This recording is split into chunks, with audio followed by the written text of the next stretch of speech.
तो चलिए आज बात करते हैं सुप्रीम कोर्ट के एक बड़े ही दिलचस्प केस की। ये कहानी है एक रिश्वत के आरोप की, एक स्टिंग ऑपरेशन की और अदालतों के दो बिल्कुल अलग-अलग फैसलों की। ये केस सिर्फ एक व्यक्ति के बारे में नहीं है, बल्कि ये हमारे पूरे जस्टिस सिस्टम के काम करने के तरीके पर रोशनी डालता है।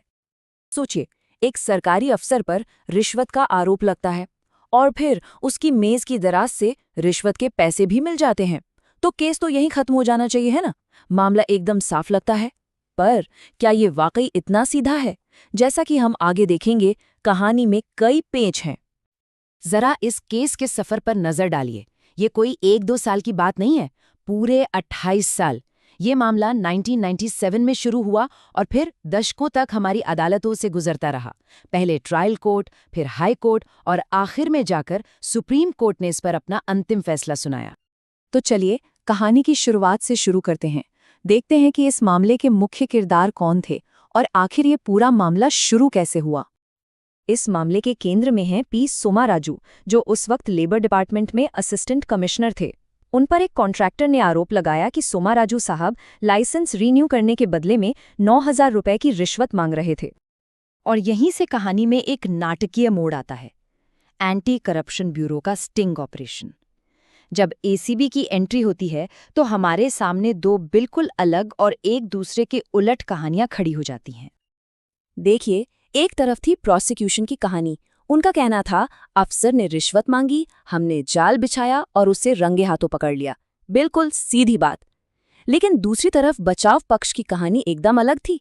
उनका कहना था, अफसर ने कोई रिश्वत नहीं मांगी, वो तो बस सख्ती से अपना काम कर रहा था और इसी वजह से उसे झूठे केस में फंसा दिया गया। अब ये जो एंटी करप्शन के स्टिंग ऑपरेशन होते हैं, इनका एक सेट तरीका होता है। शिकायतकर्ता एसीबी के पास जाता है, वो नोटों पर एक खास केमिकल पाउडर लगाते हैं जो आंखों से नहीं दिखता। फिर एक सरकारी गवाह को साथ भेजा जाता है और जैसे ही कोई उन नोटों को छूता है, केमिकल उसके हाथों पर लग जाता है और टेस्ट में पकड़ा जाता है। लेकिन सबसे बड़ा सवाल तो यही था, उस बंद कमरे के अंदर ऑफिसर के चेंबर में आखिर हुआ क्या था? क्योंकि पूरा केस बस इसी एक लम्हे पर, इसी एक सवाल पर टिका हुआ था। प्रोसिक्यूशन के हिसाब से अफसर ने इशारे से कहा कि पैसे दराज में रख दो, पर यहाँ एक बड़ी अजीब बात हुई। जो सरकारी गवाह साथ में गया था, शिकायतकर्ता ने उसे कमरे के बाहर ही रुकने को कह दिया। वहीं अफसर का कहना था कि वो तो कुछ देर के लिए वॉशरूम गया था और उसी बीच शिकायतकर्ता ने खुद ही पैसे दराज में रख दिए होंगे। और यहीं से मामला एकदम उलझ गया, क्योंकि सबूत एक दूसरे से मेल ही नहीं खा रहे थे। हाँ, ये सच है कि केमिकल लगे नोट्स दराज से मिले, ये एक बड़ा सबूत था। लेकिन जब अफसर के हाथों का केमिकल टेस्ट हुआ तो वो नेगेटिव आया। मतलब उसके हाथों पर केमिकल था ही नहीं, और जैसे ही टीम अंदर आई उसने फौरन कहा, मैंने कोई पैसा नहीं मांगा, न लिया है। अब अदालत करे तो क्या करे? इन्हीं उलझे हुए सबूतों की वजह से जब ये केस दो अलग अलग अदालतों में गया तो फैसले भी जमीन आसमान के आए।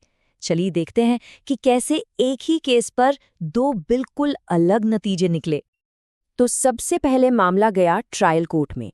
सारे गवाहों को सुनने और सबूतों को परखने के बाद 2003 में ट्रायल कोर्ट ने फैसला सुनाया, नॉट गिल्टी। पी सोमाराजू को बरी कर दिया गया। अब सवाल ये है कि ट्रायल कोर्ट ने उन्हें बरी क्यों किया? जज ने प्रोसिक्यूशन की कहानी में कई बड़ी बड़ी कमियां देखी। जो शिकायत करता था उसकी गवाही ही भरोसे के लायक नहीं थी, और वो जो सरकारी गवाह था उसे तो कमरे के अंदर जाने ही नहीं दिया गया। तो उसने देखा क्या? इन सब के सामने बचाव पक्ष की कहानी ज्यादा सच्ची और विश्वसनीय लग रही थी। लेकिन कहानी यहाँ खत्म नहीं हुई।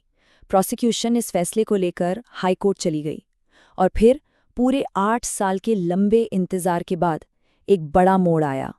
2011 में हाई कोर्ट ने ट्रायल कोर्ट का फैसला पूरी तरह से पलट दिया।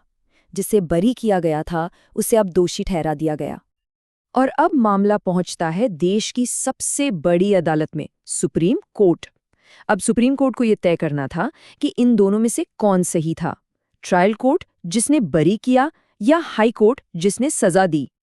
यहाँ सुप्रीम कोर्ट ने एक बहुत ही जरूरी कानूनी सिद्धांत की बात की, जिसे कहते हैं डबल प्रिजम्पशन ऑफ इनोसेंस। देखिए, हमारा कानून कहता है कि हर कोई तब तक बेगुनाह है जब तक उसका जुर्म साबित ना हो जाए। ये तो हुई पहली बात। अब अगर एक अदालत किसी को बरी कर दे तो उसकी बेगुनाही की ये धारणा और भी दोगुनी मजबूत हो जाती है। अब उसे दोषी साबित करना और भी ज्यादा मुश्किल हो जाता है। और इसी बात पर जोर देते हुए सुप्रीम कोर्ट ने अपने फैसले में एक ऐसी लाइन कही जो हमेशा याद रखी जाएगी। शक, चाहे कितना भी गहरा क्यों ना हो, वो सबूत की जगह नहीं ले सकता। ये लाइन इस पूरे केस का निचोड़ है। तो आखिरकार सुप्रीम कोर्ट ने अपना अंतिम फैसला सुनाया। उन्होंने कहा कि हाई कोर्ट का इस मामले में दखल देना गलत था। ट्रायल कोर्ट का जो नजरिया था वो सबूतों पर आधारित था और एक मुमकिन नजरिया था, इसलिए उसे पलटा नहीं जाना चाहिए था। सुप्रीम कोर्ट ने साफ किया कि रिश्वत के मामलों में सबसे पहली और सबसे जरूरी बात है मांग को साबित करना। अगर ये साबित नहीं होता कि पैसा मांगा गया था, तो सिर्फ पैसे का मिलना अपने आप में जुर्म साबित नहीं करता। अदालत ने पाया कि प्रोसिक्यूशन की कहानी में जो बड़ी बड़ी कमियां थीं, उन्हें हाई कोर्ट ने नजरअंदाज कर दिया, जो कि गलत था।